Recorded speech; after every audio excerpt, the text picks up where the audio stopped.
UFC is back in the apex. Dan Tom here with MMA Junkie to help you break down the main event for UFC on ESPN 29 between Jared Cannonier and Kelvin Gastelum. Cannonier has been on a tear since dropping down to middleweight.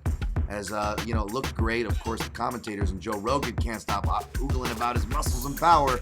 But the truth of the matter is the man has some real skills that he's been making his money off of, thanks in part to the MMA Lab and John Crouch. Of course, that classic MMA Lab get-up game has been helping Cannonier thwart some of those past problems with wrestlers, and he's been able to build on the calf kicks and leg kicks from all stances. I'm sure Benson Henderson, a pioneer that technique, was very helpful in that department. However, he's going to need all those tricks if he wants to bounce back from his first middleweight defeat to former champ Robert Whittaker this Saturday when he meets Kelvin Gastelum, who, oddly enough, also suffered his last defeat to Whittaker.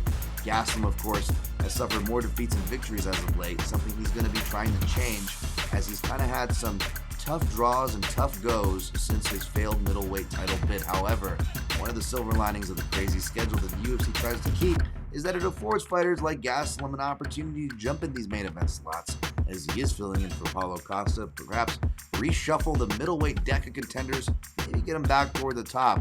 We'll see. At the time of this video, the odds makers and public are siding with Cannonier at minus 160 with the comeback. Gastelum is your underdog in the neighborhood of plus 125. Now, I'm glad that these odds are coming a little tighter because this is a hard fight to be confident in either way. Both fighters can be somewhat inconsistent. Both fighters can arguably, with all due respect, it's not their fault, but be overinflated and overhyped at times. Again, Cannonier is a lot to be excited about, but there is some real skill there, and I do think that those leg kicks will play a factor when you consider that most fighters that even decide to throw leg kicks on Gastelum have landed in the 90th percentile at a very, very high clip.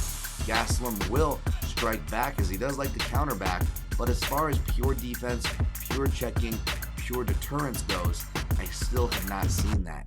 I do like that Gastelum has leaned back into more of his wrestling and grappling base. However, even in those kind of highlight reel wins that kind of put him on the map, or his early submission wins, a lot of those came off of strikes and weren't exactly off of a dedicated, controlled grappling game. That is usually the kind of game that you need to depend on those submission wins, much less grappling-based victories. Couple that with the way the judges are trending toward damage, which is the right way toward the criteria. And I'm not sure how much Gastelum scores with that.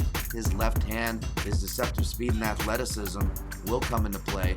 Of course, Cannonier gets hit with a disproportionate amount of left hands compared to the right. And you could argue fighters that have the speed or the athletic parity that he brings to the table have, given him his toughest fights, if not his defeat. So Gastelum will be live. If anybody's going to get a finish, I think it's more of a chance of it being Gastelum, of course, because Gastelum is a durable chin. But for that reason, I am going to pick Cannonier by decision because I do think that he is going to be the fighter landing the more damaging shots, and I haven't seen really Cannonier slow down, even in defeat, so I'm not sure that's something we can count on in the later rounds. Tough to be confident on. Lay out the grappling as well as more past victories on my in-depth breakdown, which you can find over at MMAJunkie.com.